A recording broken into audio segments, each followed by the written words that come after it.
Today we wanted to talk about understanding your expenses when you wanted to be a homeowner. Right, so you have an amazing goal. You want to buy a home, and we are 100% there for you all the way. And you want to have a savings in order to get there. So how are we going to get to you buying a home, getting keys in hand, and having a good savings to you making some informed decisions? So that is what we're doing. So we're kind of not buying anymore willy-nilly. We're now focusing on, this is the year of budgeting, and we're going to be amazing at this. And so first thing we're going to do is categorize.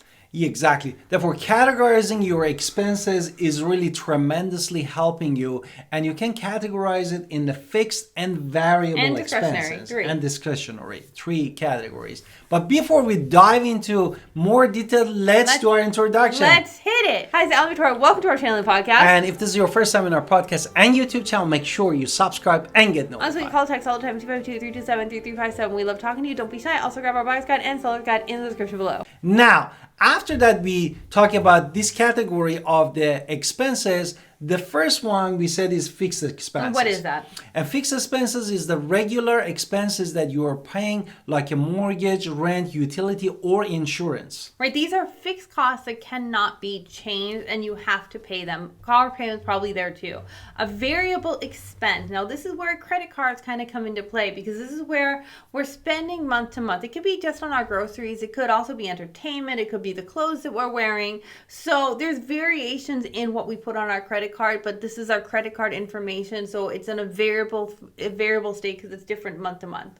Exactly. The third category, discretionary category, basically expenses are not definitely essential. No? Mm-hmm. For example, is essential if you want to have fun, like dining out, vacation, hobbies. Those are expenses that are not essential, like a fixed or variable, but it could be part of your life, and we need to make sure that we're going in the right direction about them. So when you look at how much money you're spending and you categorize it into the fixed, the variable, or the discretionary, we can see where there's some movement availability. So once we have this numbers that we've already spent, now we can start really setting a budget for managing our expenses in the variable and discretionary. Obviously, you can't manage fixed too much. If you can and move into a cheaper place in order to save more, that's amazing.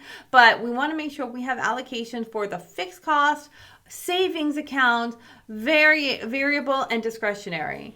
Exactly, which brings us to the next item, which is before you get there, we should be setting limits on how much each section is going to be and how much % of your income is going to be there. In a book we read, one of our very first books and we read on budgeting was actually The Richest Man in Babylon, and he said 10% of everything you make should go into a savings account. I'm not saying it has to be 10%, but have some sort of number like that is going into each category. Because if you can kind of understand, reduce debt and get into saving, you will be able to there. And just so you know, The Richest Man in Babylon says with debt, you should make deals with people and kind of work on making sure your debts are paid, and then you're going to be putting every single time certain amounts into your savings account. That's the basic concept of a book, which is 5,000 years old.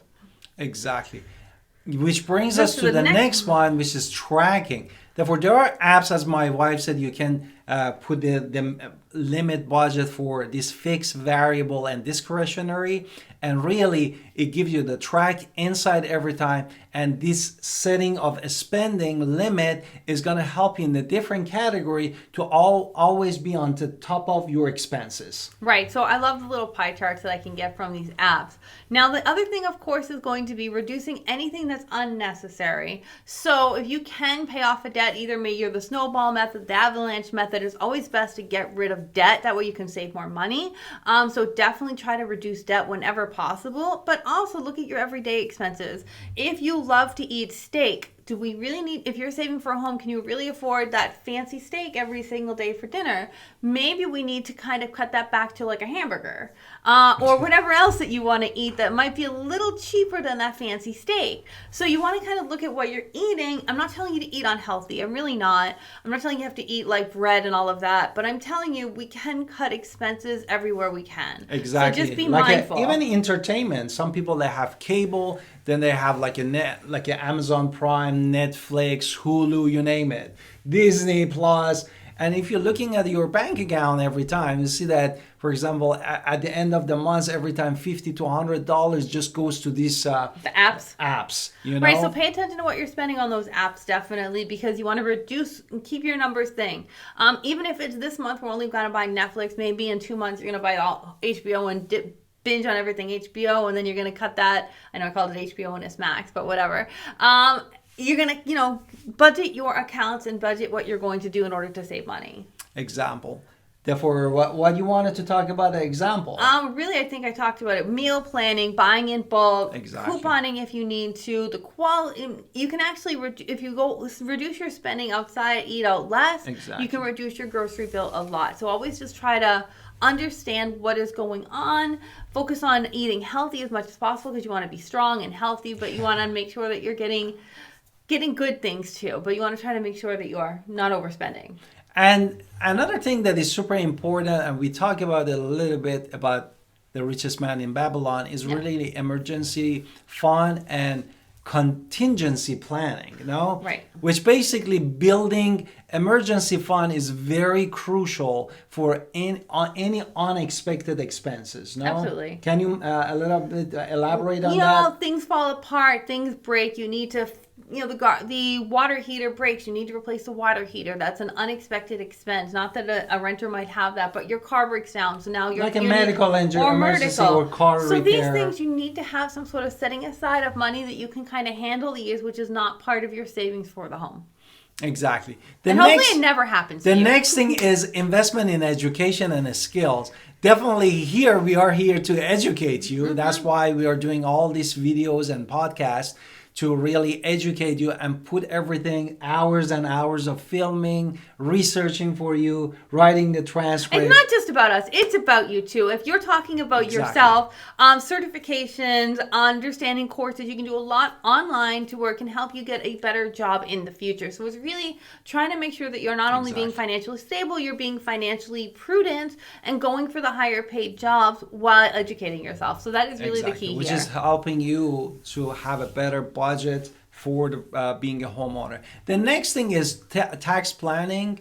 And what is about that? Understanding inflation implication of your expenses. Okay, so if you are a 1099 employee, let's be entirely honest. But if you're a 1099 employee, you're working for yourself, you have a lot of gigs that you're doing for yourself. If you maximize all your tax credits, you're also minimizing how much is on your taxes in order to buy a home. So taxes and home buying are also key. Maybe, or you're okay with paying the higher interest rates with the bank statement only loan. You have to find the right people who work the bank statement only loans.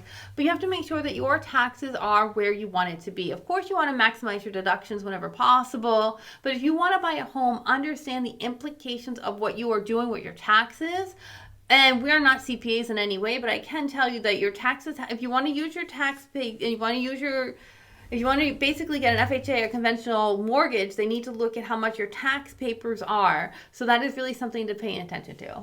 Exactly.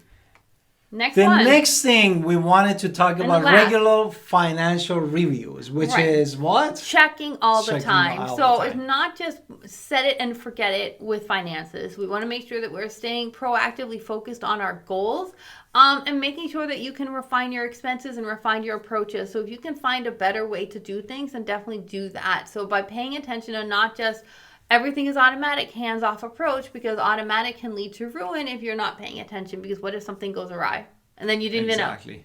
And as we said again, from richest man in the Babylon, definitely put aside some of your income for paying off your debt, your credit debt, and some of them for saving. And this definitely helps you to avoid any high interest rate payment, and also boosting your purchase power in the future when you wanted to get the house that you love. So we love doing these videos for you, and we can't wait to talk to you soon, okay?